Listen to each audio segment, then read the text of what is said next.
Hey you guys, listen, I am out here at the park walking. Well, I was walking at home and then I came out because it's such a beautiful morning. But I was sitting here just thinking, because nature always have this thing, it just pulls my thoughts out. And for centuries, people always, they say this all the time, and it just always puzzled me. They always talking about the devil, the Satan. It just, they messing with me. And I was sitting there thinking about something. God kicked Lucifer out of heaven. And Lucifer took 1/3 of angels with him. And then also we know that the earth was created for his son. Okay? Y'all, I'm going somewhere because it don't make any sense. He created the earth for his son. It just doesn't make any sense. So it doesn't make any sense for the confession of people as if Lucifer was a tangible being and he was not. The 1/3 angels was a tangible being and they were not. They were spiritual creations. They're not like humans, okay? They were creations. So they are spiritual beings. So if God created the earth for his son that he loves so much, which his son is the totality of the word, if he created earth for his son, now why would he kick Lucifer, along with Lucifer taking 1/3 of angels, to the earth? So my question is, where did Lucifer land? Because he's not tangible. He didn't land in the earth. So the earth is not his, it is his son. And people make these confessions as if they were tangible. They were not. So now it makes more sense, he says, that they are spirits of the air. Because they're spiritual beings. So you ask the question, how did they get here in the earth?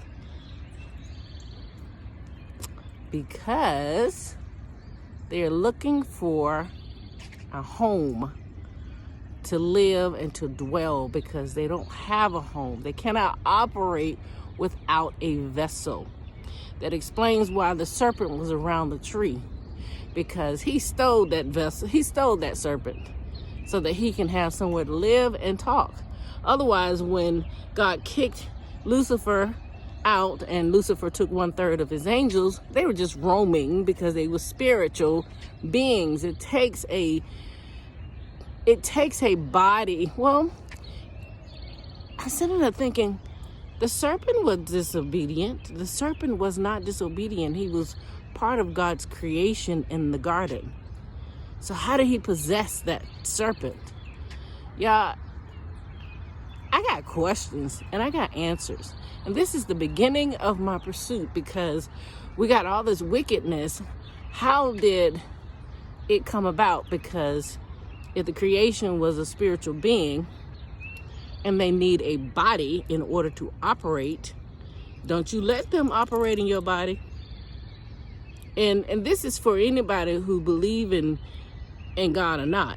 Don't let them spiritual beings that's roaming operate through you, because they need your body in order to communicate, in order to facilitate any kind of things in this earth where it appears to be good or appears to not be good. And as I think about it, if the serpent was around a tree and Lucifer took hold to that body and that vessel in order to communicate, and the serpent wasn't disobedient, how did he get there?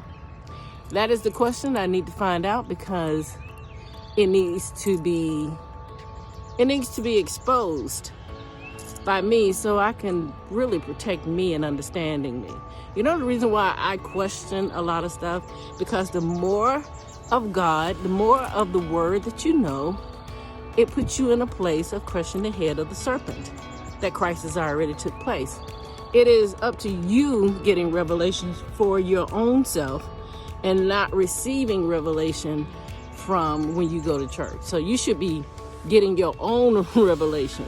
You can't have, it's almost, It's almost as if people have gotten lazy in pursuing God and allowing the man of God that's on the stage to pursue him for you.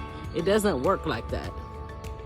He says, work out your own salvation with trembling and fear.